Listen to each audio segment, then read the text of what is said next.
So on top of everything else, banks are collapsing and interest rates are going up. And man, as we enter this election year, it is going to get wild. But here's the story. The rise of the mega bankruptcy. 459 U.S. firms have filed for bankruptcy this year, the most since 2020, and 16 had more than $1 billion in assets.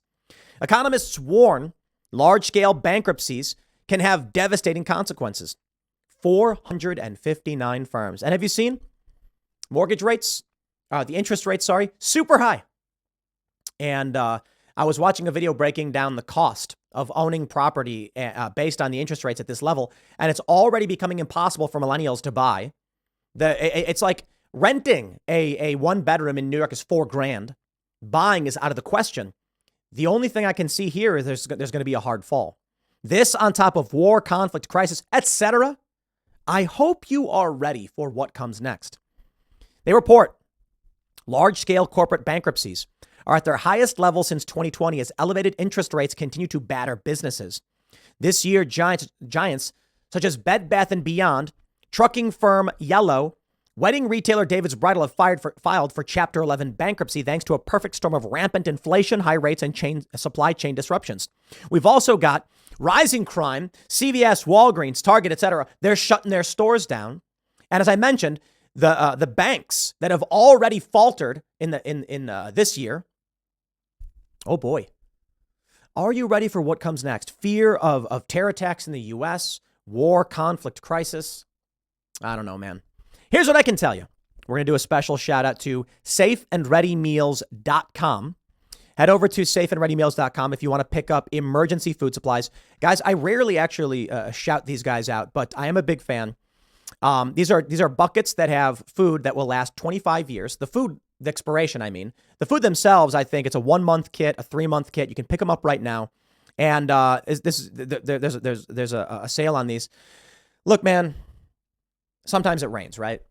And if with a flood coming in, you never know if you're going to need to open some emergency food. You have a first aid kit because sometimes you get hurt. You don't really ever use it. And you might need some backup food.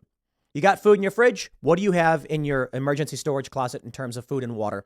Safeandreadymeals.com is a great way to do this. They support the show. When you buy from them, not only are you taking care of yourself, you're also helping the work that we do. And it is true that I don't typically shout them out because I'm not, well, we don't do a lot of sponsor spots on this, but I shout them out when I think it really does matter. And considering the escalating conflict, it's like a reminder time, like, hey guys, I know a lot of you have already gotten this stuff and it's going to last you forever. You buy it now. With inflation, it's going to get more expensive. There's no way around it. Get it now. It lasts 25 years. This stuff's going to cost substantially more 10 years from now, but your stuff will still be good if you get it now. When we're looking at massive bankruptcies and a fear of economic collapse, just whatever it is you do, I hope you're taking care of yourself. Click the link in the description below. Let's just read more. The Daily Mail says, what's more is so-called mega bankruptcies, those by companies with more than $1 billion in assets, hit 16 in the first half of the year. By comparison, figures from consulting firm Cornerstone Research show there have been an average of 11 mega bankruptcies in the first 6 months of every year between 2005 and 2022. Analysts at Cornerstone added the biggest corporate bankruptcy this year was SVB. That's the bank, Silicon Valley Bank, which had $175 billion in customer deposits at the time of filing. Economists warn the rise in large-scale collapses can have devastating consequences for the economy. For example, the demise of the trucking firm Yellow, which had $2.15 billion in assets.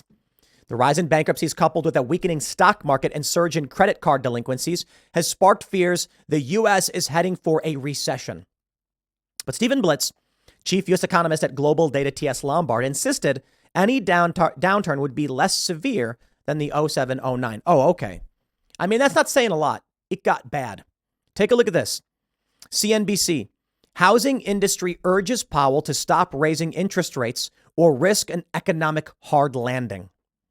Top real estate and banking officials are calling on the Federal Reserve to stop raising interest rates as the industry suffers through surging housing costs and a historic shortage of available homes for sale. In a letter Monday addressed to the Federal Board of Governors and Chair Jerome Powell, the officials voiced their worries about the direction of monetary policy and the impact it is having on the beleaguered real estate market. The National Association of Home Builders, the Mortgage Bankers Association, and the National Association of Realtors said they wrote a letter to convey profound concern, shared among our collective membership that ongoing market uncertainty about the Fed's rate path is contributing to recent interest rate hikes and volatility. There's nothing you can do, my friends. I'm sorry, this is the sad reality. You know why?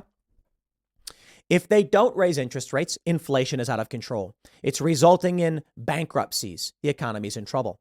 They raise interest rates. Now the housing market's in serious trouble. Tain't nothing you can do about it, my friends. It's going to get bad as far as I can tell. And it's interesting because we're entering 2024. Joe Biden is already suffering in the polls. Trump is already ahead. And with the economy this bad, I don't see how Trump loses as of today. Certainly something could happen tomorrow, like Trump drops out of the race. I don't know. Has a medical issue.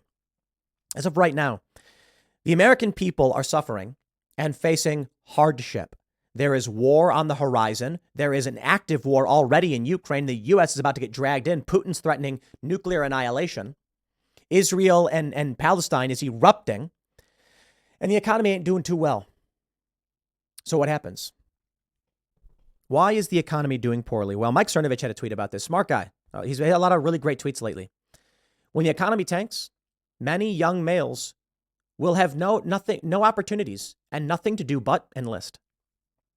I remember I was talking to some people about this years ago, that whenever the military needs to boost their recruitment, they just wait for economic downturn. How convenient. And then people with no choice say, my best job choice is to enlist. Guaranteed salary. You get in, your food, everything's taken care of. So all you got to do is put all that money in the bank and save it up. And then when you get out, you'll have like 20 grand or something. Recruitment bonus as well. The economy is facing dire straits at a time when we may be entering very serious war and conflict. So consider this. The young men who feel lost, listless, and bored. But it's a woke military. I don't know if it's going to actually attract a lot of these guys. They may choose to be homeless and just say, no way. No way. So what happens and where does it occur? You know, I can tell you this.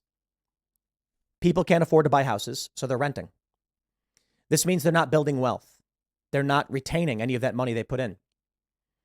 It's not so easy. I'll put it this way. If you're a landlord or a landowner and you're renting things out, you're not really making a profit.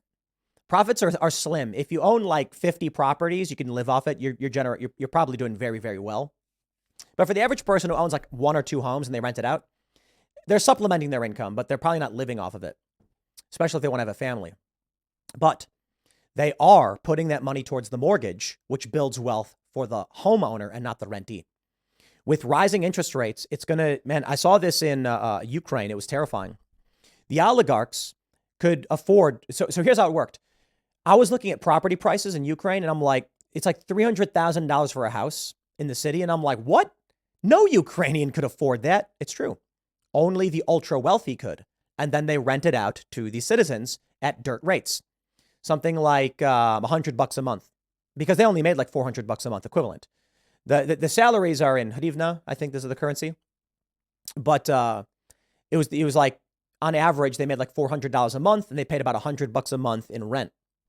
But the properties cost $300,000. So no regular Ukrainian could afford to buy it and build wealth. That's how you get oligarchy, and that's where we're going right now. With all of these bankruptcies, you're going to see major industry collapse, and it's going to hit you hard. Jobs disappear. People can't afford to rent even. You're going to be forced to see the government subsidize things, and it's all happening around a time where there is conflict escalating. Is it a coincidence? I don't know. But my friends, I hope you are taking care of yourselves and thinking ahead. What can I say? I don't want to give you any financial advice, right? I don't do that, but I'll tell you what I do. Gold, silver, Bitcoin, you bet. Cash, absolutely. Cash is not a great thing to have, in my opinion, but because of inflation, you hold on to cash, it eventually becomes worthless, especially with high inflation. Gold and silver are great, but they're hard to trade with. You can get like small silver coins for sure, and that's one thing people do, but gold is hard. It's so valuable. What are you going to do? Like, I have a gold bar. I want a sandwich. Can you break off a piece of the gold? No. I mean, maybe. They have the gold backs, the gold foil currency. It's, 1/1000th of a troy ounce or whatever. I actually have a bunch of those as well. Cash is good, though, because in the event the banks put limits on spending and withdrawals and things like this, you're going to want to be able to buy, and you might need physical cash.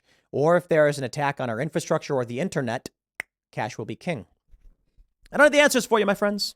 Just some information and things to consider. You can go to safeandreadymeals.com if you want to be prepared with some food. I have a bunch of this stuff as well. I won't say too much. You don't want to reveal, your resources, but I do take this stuff seriously.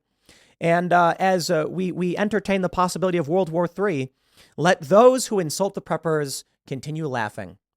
It's like the story of the ant and the grasshopper, man. Do you want to be the ant or the grasshopper? The ant stored for winter. The grasshopper died. I'll leave it there. Next segment is coming up at 4 p.m. on this channel. Thanks for hanging out, and I will see you all then.